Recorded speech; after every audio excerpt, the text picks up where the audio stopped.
Okay, welcome again sa ating vlog. This is Sir Paul. At panibagong topic ang i-discuss natin for today. The topic is about solving quartile for ungrouped data using linear interpolation. So, bago natin i-solve, just a quick information lang, no? Yung quartile, no? As far as we know, quartile is a measure of position that divides the whole distribution into 4 equal parts. And since we are dealing with only ungrouped data, our data is just raw and not organized and categorized. So yun yung isosolve natin. So pag ungrouped data, normally ito po ay less than 30 lang. At yung gagamitin natin ay linear interpolation. So para sa mga viewers na grade 10, this video is for you.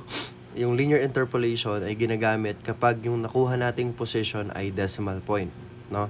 Pero pag ang lumabas sa ating position ay whole number, no need to interpolate.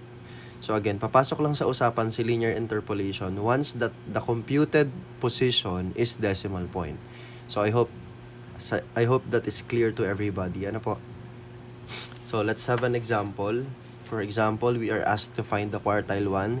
So alam natin yung quartile 1 is the lower quartile and the quartile 3 is the upper quartile. So for example, these are the data na meron tayo. So these are 2, 4, 6, 8, 9. 9 data. So automatic yung 9 na yon, that will be the value of your n. So lagay ko na dito sa taas. Kasi later kailangan natin yan. So first step is to arrange the data. Parang parang nagsosolve lang tayo ng median sa measures of central tendency.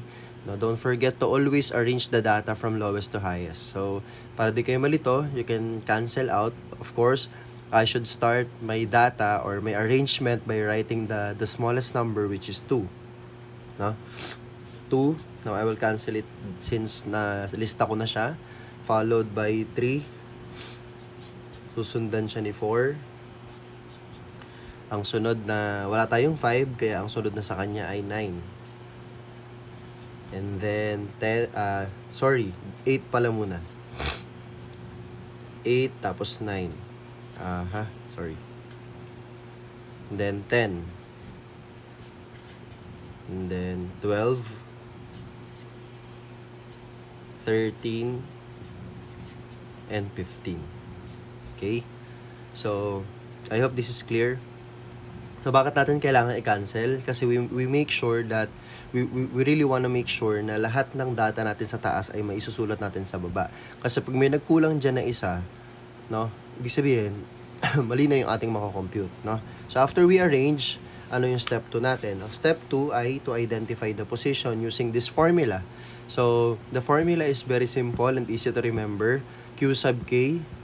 Q stands for quartile. K is the position that you want to compute. So, dahil ang position na gusto natin i-compute, actually, this is also okay, so this is K since these two are the position. So, kung ano ilalagay natin dito, mamaya yun din dito. Okay? So, sa N naman, yun yung number for preservation or in short, yung kung ilan yung data natin.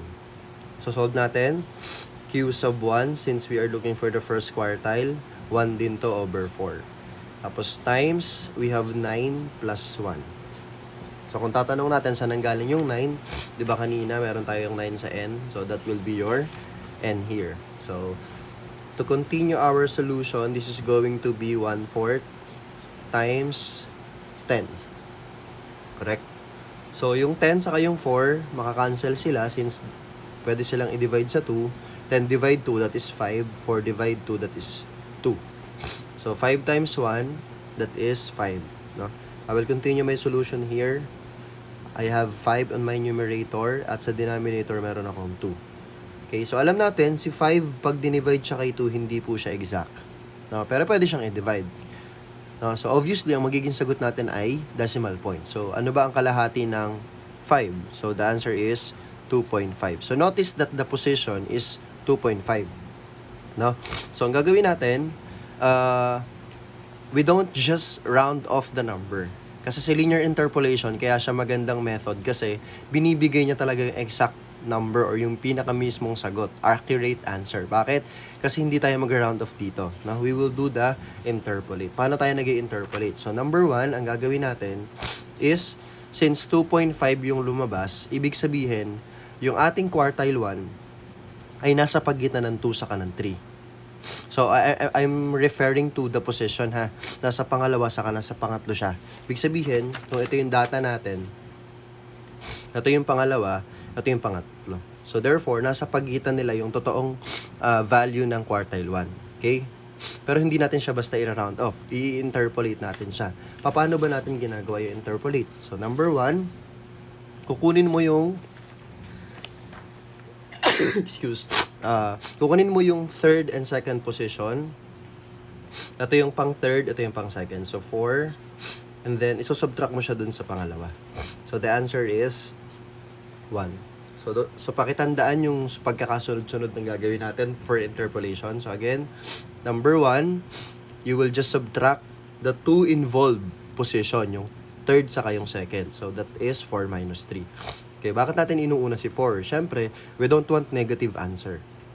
Then, after mo makuha yung 1, ang gagawin natin, imumultiply natin siya doon sa decimal part nung ating naging position.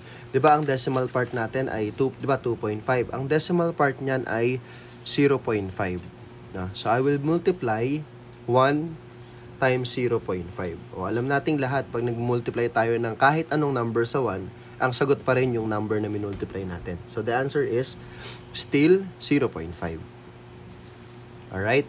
Tapos, yung 0.5 na to, i-add natin dun sa una, sa mas mababang position. So, I will just get this 3, and then I will add the computed, no, decimal, that is 0.5. So, the answer is 3.5. So, this is now the value of quartile 1. Ito po yung ating quartile 1. Okay, so I hope the sequence of solution is clear. So, after you interpolate, we have now the value which is 3.5.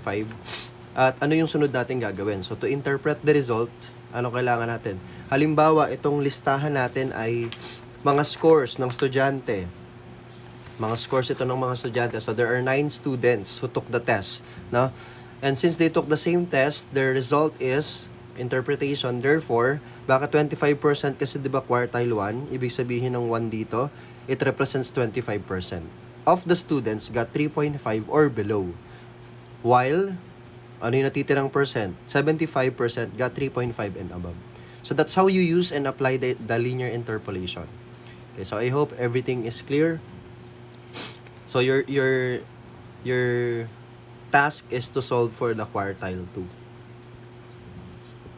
Just comment the answer or just put your answer in the comment section.